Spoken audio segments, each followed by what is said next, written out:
Welcome to another episode of Jack's Chat.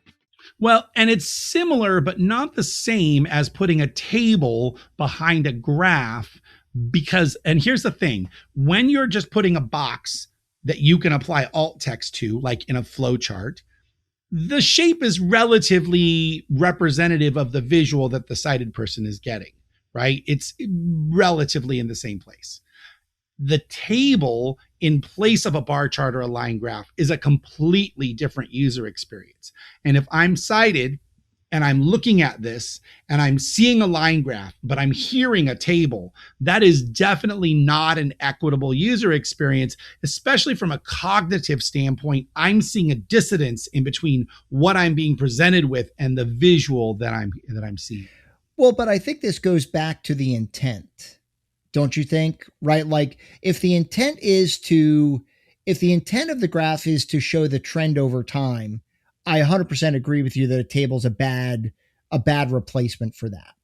But if the intent is that the user needs to know the data points of the data points of the graph, then the table could be a good alternative to trying to describe that in alternate text.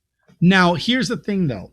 I agree with you 100% that a table is a good alternative when all of the data points are what I need to show, because listing every one of the 20 data points in alt text would be arduous.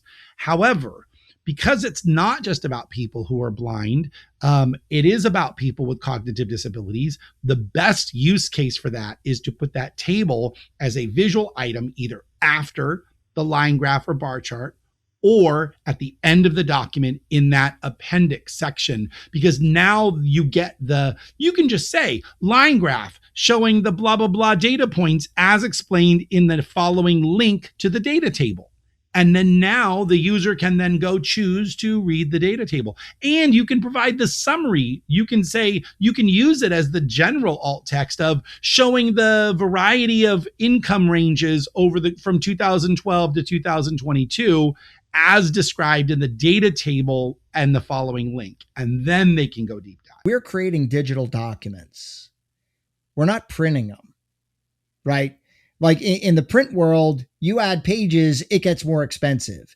In a digital document, who cares, right? You add another page, you add 5 pages, no big deal. So I like that idea. And you're right, because I feel like sometimes, even as a sighted user, maybe I'd rather look at that table than at the bar graph.